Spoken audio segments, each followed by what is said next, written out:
I'm Brittany Lewis with Forbes Breaking News.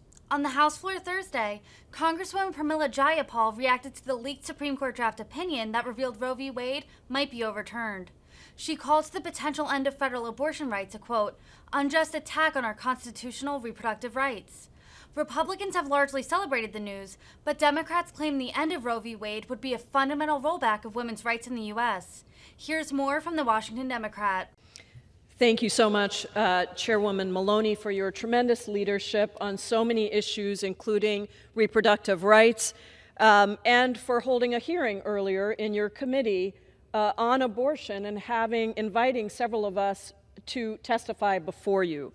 And I'm very proud to be here as the chair of the Congressional Progressive Caucus. This is our special order hour, and I couldn't be more proud to be dedicating this special order hour to this critical issue of women's freedom, because that's what we're talking about, is women's freedom. The leaked draft opinion from the Supreme Court represents an unprecedented, unlawful, and unjust attack on our constitutional reproductive rights. Reproductive rights groups and black and brown folks on the front line of this fight have been sounding the alarm for years that this day would come. The leaked draft opinion is a culmination of decades of insidious work from the extreme right who have rigged the system in their favor. I speak to you, Madam Speaker, today as one of the 1 in 4 women in America who have had an abortion. And for people to understand how I ultimately decided to have an abortion, I have to start with the birth of my first child, Janak. Janak was born at 26 and a half weeks while I was on a 2-year fellowship in India. She weighed only 1 pound, 14 ounces, and upon birth, she went down to a weight of just 21 ounces.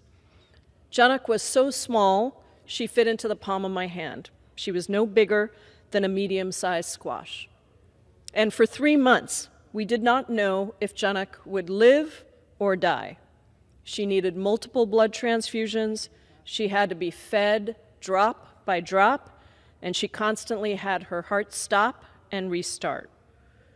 We returned to the United States after 3 months, and in those early, intensely difficult years, Janak had hydroencephalitis, water in her brain, she had seizures, and she returned repeatedly to the emergency room because of life-threatening pneumonia. The fact that Janak is today a 26-year-old beautiful human being is a true miracle and the greatest gift in my life. At the same time that Janak was born, I was also fighting to keep my legal permanent resident status, married to a U.S. citizen and with a U.S. citizen child, and yet without the ability to return with the same status that I had. In the end, I was able to return to the United States with Janak, provided that I started from scratch to qualify for citizenship. As a new mom, taking care of a very sick baby and recovering from major surgery myself, I was struggling. I experienced severe postpartum depression and post-traumatic stress disorder that was only diagnosed after I contemplated suicide and realized that I needed to seek help. My marriage did not survive. We split custody of Janak, and I was a part-time single parent. Shortly after, I met a wonderful man who is my husband today. I knew I was not ready to have another child, so I religiously took my daily contraceptive pill. And despite that, I became pregnant. I consulted with my doctors, who told me that any future pregnancy would likely also be high risk to me and to my child, similar to what I had gone through with Janak. I very much wanted to have more children, but I simply could not imagine going through that again.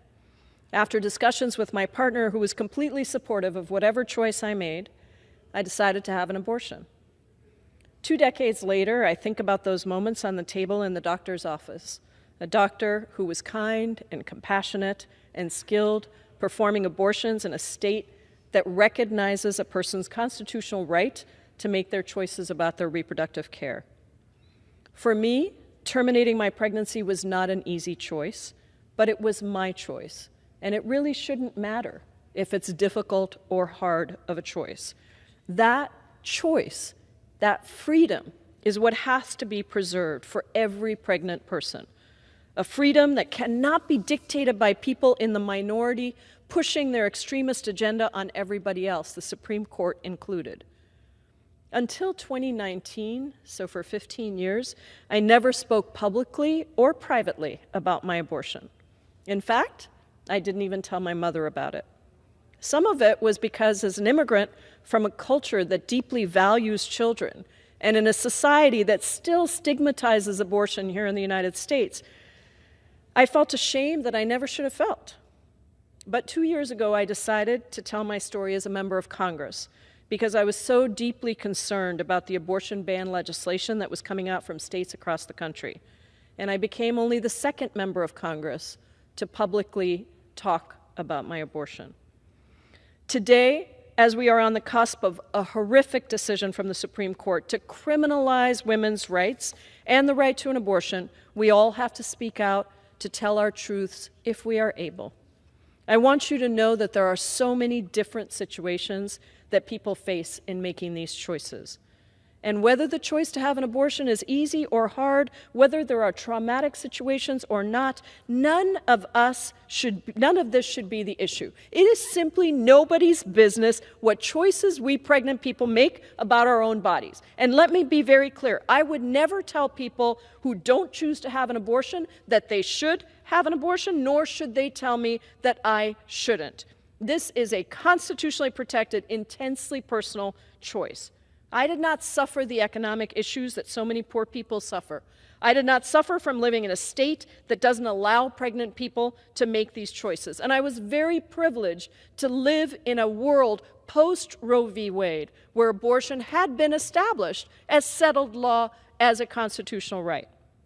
Today, abortion is still the law of the land, and providers remain hard at work to give the care that so many desperately need and deserve. But it is clear that the Supreme Court, a majority on the Supreme Court, who were appointed by 2 Republican presidents who did not win even the majority of the popular vote, that the Supreme Court is poised to overturn this fundamental right to choose. And the communities that will pay the steepest price are our low-income communities, our Black and brown communities, our LGBTQ communities. The Progressive Caucus and our members have been at the forefront of protecting these rights and ensuring that we in the House pass the Women's Health Protection Law, that we work to repeal the Hyde Amendment, and that we remove the stigma around abortion care and reproductive health choices. This is existentially urgent, and we will not allow the Supreme Court or the United States Senate, the people that voted against the codification of Roe v. Wade, to win in this battle. We will fight to the very end for our freedoms. Thank you, Chairwoman Maloney, and I yield back. I want to thank Representative Jayapal for your leadership.